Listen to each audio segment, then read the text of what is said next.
पहलगाम आतंकी हमले के बाद महाराष्ट्र में कई सारे पाकिस्तानी मूल के जो नागरिक हैं वो अब भारत छोड़ने का सिलसिला जो है वो जारी है और केंद्र सरकार ने सख्त कानून के तहत उनका वीज़ा भी रिवोक कराया है।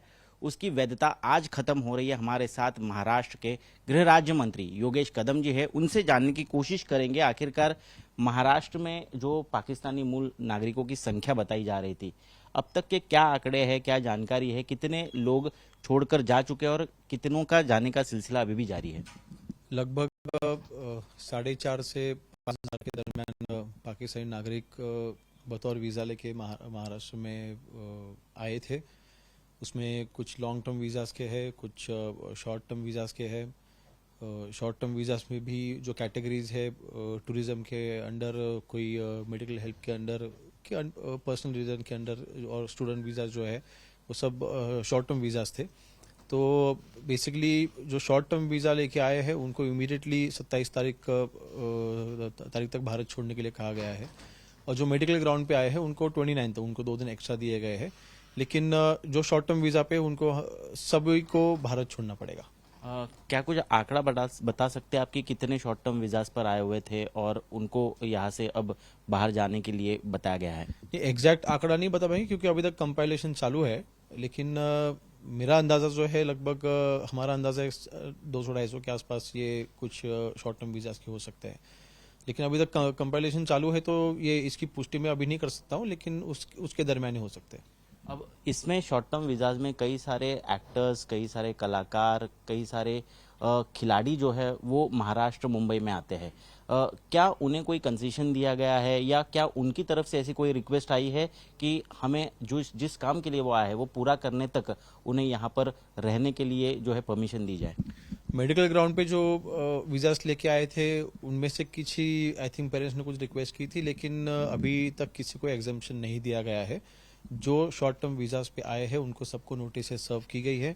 उनको कंपल्सरीली 27 तक, मतलब आज तक, वो खुद से जाने के लिए उनको 27 तक की डेट दी गई, तो उनको भारत छोड़ना पड़ेगा। लॉन्ग टर्म वीज़ाज में भी कुछ जलगांव से पाकिस्तानी नागरिक, उनसे हमने बात की, उनका कहना है कि वहाँ की कानून व्यवस्था पूरी पूरी तरह से चरमरा गई है और इसीलिए वो भारत में शरण लेने हुए आए हुए। यहाँ पर उन्हें भारतीय मूल का उनका जो है, उन्हें यहाँ पर रहना है, नेशनलिटी चाहिए, उसके लिए उन्होंने एप्लीकेशन भी की है। तो क्या इस बारे में कोई नीति सरकार बना रही है, कुछ सोच रही है? नहीं, केंद्र सरकार ने जो गाइडलाइंस अभी दी है उसमें जो शॉर्ट टर्म वीज़ा लेके आए थे और उनका वीज़ा का टर्म खत्म हो चुका है और उन्होंने लॉन्ग टर्म वीज़ा के लिए अप्लाई किया गया है, उनको भी इसमें से एग्जाम किया गया है, तो अभी उनको भारत नहीं छोड़ना पड़ेगा। मतलब जिन्होंने लॉन्ग टर्म वीज़ा के लिए अप्लाई किया है उनको भारत फिलहाल नहीं छोड़ना पड़ेगा, और जिनके पास लॉन्ग टर्म वीज़ा है उनको भी भारत छोड़ना नहीं पड़ेगा। तो फिलहाल तो जो शॉर्ट टर्म वीज़ा पे उनको कंपलसरी भारत छोड़ना पड़ेगा। क्या कोई तय समय सीमा है कब तक यहाँ पर वो रह सकते हैं? नहीं, ऐसे कुछ गाइडलाइंस केंद्र सरकार से है नहीं। वो हालांकि पूरा निर्णय ये केंद्र सरकार का, ये हमारे अख्तियार में नहीं है, लेकिन जो भी गाइडलाइंस सेंट्रल गवर्नमेंट देगी वो हम फॉलो करेंगे। नोटिस तो सर्व की गई है, लेकिन अगर कोई नहीं जाता या अनट्रेसेबल हो जाता है तो किस तरह की कार्रवाई सरकार करेगी? नहीं, देखिए, अभी उनको छोड़ने के लिए तो बताया गया है। अभी आज 27 ये लास्ट डेट है उनका। वो जहाँ जहाँ पे रह रहे हैं उनकी सभी इन्फॉर्मेशन हमारे पास है। नोटिस सर्व करने के बाद भी अगर कोई खुद से अगर नहीं जा रहा है तो उनके ऊपर किस तरीके से, कौन से कायदे के अंडर प्रोसेस कंप्लीट करनी है या फिर कार्रवाई करनी है, वो सेंटर से गाइडलाइन लेके हम वो कार्रवाई करेंगे, लेकिन भारत तो छोड़ना पड़ेगा। हालांकि मुख्यमंत्री देवेंद्र फडणवीस ने यह साफ कर दिया है कि कोई भी अनट्रेसेबल नहीं है।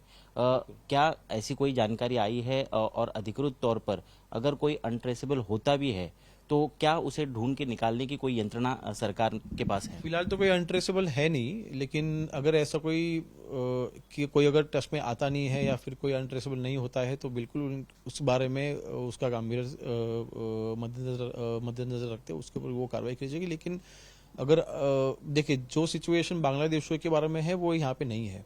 तो बांग्लादेशियों के बारे में इलीगली एंट्री करना और लीगली एंट्री करके फिर रह जाना और फिर अनट्रेसेबल होना, ये उस केस में ज़्यादा होता है, लेकिन पाकिस्तान के बारे में ऐसा नहीं है।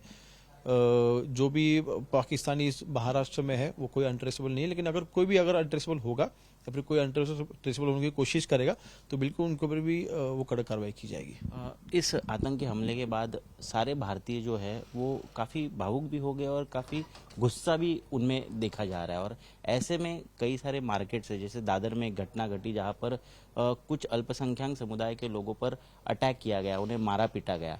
हालांकि एफआईआर तो रजिस्टर हुई है, लेकिन ऐसी घटनाएं कई जगह पर, वाकुला में भी एक इंसिडेंट कल रात को हुआ जहां पर दो गुटों में झड़प हो गई। अब ऐसे सिचुएशंस को हैंडल करने के लिए सरकार क्या कुछ कदम उठा रही है? नहीं, देखिए, पुलिस विभाग को तो हमने इस सब बारे में पिछले 2 महीने से ही हमने अलर्ट रहने के लिए बताया गया है। और थोड़ा इसमें पॉलिटिक्स भी है। जब भी वक्फ का जब भी निर्णय लिया गया, जो कायदा पारित किया गया, उसमें भी ऐसा एक माहौल तैयार किया गया कि ये मुस्लिम बांधवों के खिलाफ ये जो भी रूल था वो पास हुआ था, लेकिन ऐसा बिल्कुल नहीं था। जो कायदा पारित हुआ उसमें मुस्लिम समाज का ही हित है। और ये जानबूझ के जो हमारे विपक्ष के जो नेता है वो जानबूझ के अनरेस्ट तैयार करना चाहते हैं, ऐसा एक माहौल तैयार करना चाहते हैं कि युति सरकार वापस महाराष्ट्र में आने से हिंदू और मुस्लिमों में दंगे होना चालू हो गए हैं, ऐसा मैसेज उनको देना है। इसलिए शायद उनकी तरफ से हो सकता है, मैं शायद ये शब्द का प्रयोग कर रहा हूँ। लेकिन मेरे ख्याल से ये कास्ट पॉलिटिक्स हमें ध्यान में रखते हुए ऑपरेशन के जो मूवमेंट्स है उसके ऊपर भी हमारी बिल्कुल कड़ी नज़र है और ऐसे इंसिडेंट ना हो, इसलिए हमारे बिल्कुल प्रयास चालू है। हिंदू और मुस्लिमों के बीच में अच्छा बर्ताव रहे, दोनों अच्छे से साथ में रहे, ऐसी कोशिश हमारी भी है। सरकार पाकिस्तानियों को तो देश से बाहर खदेड़ रही है, लेकिन डिप्टी सीएम एकनाथ शिंदे ने भी अपने भाषण में जिसका उल्लेख किया था, कुछ लोग यहाँ रहने वाले जो आपके के समय आपके सबॉर्डिनेट थे, वो देश के बाहर गए हैं और वो देश में आना ही नहीं चाह रहे। क्या कुछ वजह बताई जा रही है इसके पीछे?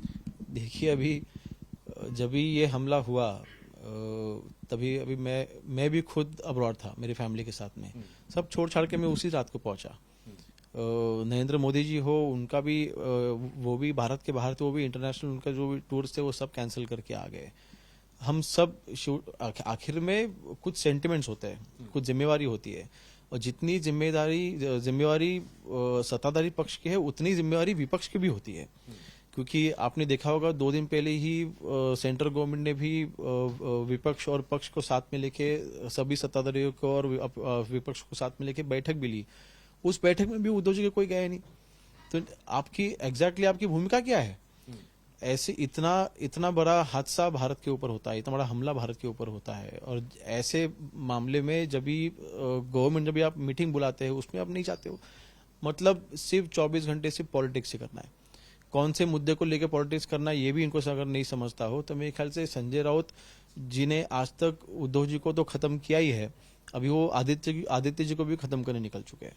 तो इसलिए अब्रॉड में कभी रहना चाहिए, कभी नहीं रहना चाहिए, वो आपको खुद का पर्सनल डिसीजन होना चाहिए, आपको कॉन्शियसनेस होना चाहिए उस बात का। तो मेरे ख्याल से वो अभी उनके पास नहीं है। उनको वैकेशन करना ज्यादा इंपॉर्टेंट उन्होंने समझा कि ना कि जब भी पंतप्रधान जी हो या फिर हमारे होम मिनिस्टर अमित शाह जी हो, इन्होंने जब भी इतनी इंपॉर्टेंट मीटिंग लगाई थी, दूसरा कोई होता तो अब्रॉड से मेरी खुद की ट्रिप कैंसिल करके वो मीटिंग के लिए पहुंचते, पर वो नहीं पहुंचे। उनको नहीं इतना उसका उनको वो मीटिंग ज्यादा इंपॉर्टेंट नहीं लगी, उनको वैकेशन ज्यादा महत्व का लगा। बिल्कुल। तो यहाँ साफ तौर पर गृह राज्य मंत्री योगेश कदम बता रहे हैं कि पाकिस्तान के जितने भी नागरिक हैं उन्हें केंद्र के निर्देश के बाद भारत देश तो छोड़ना ही होगा, लेकिन साथ ही साथ राजनीतिक टिप्पणी करते हुए ये भी बता रहे हैं कि आदित्य ठाकरे हो या उद्धव ठाकरे हो, उन्हें देश से ज्यादा वेकेशन को ज्यादा इंपॉर्टेंस देना सही लगता है और शायद इसीलिए वो अब तक देश में नहीं लौटे हैं। कैमरा पर्सन नितिन वर्णे के साथ ऋत्विक भालेकर, मुंबई आज तक।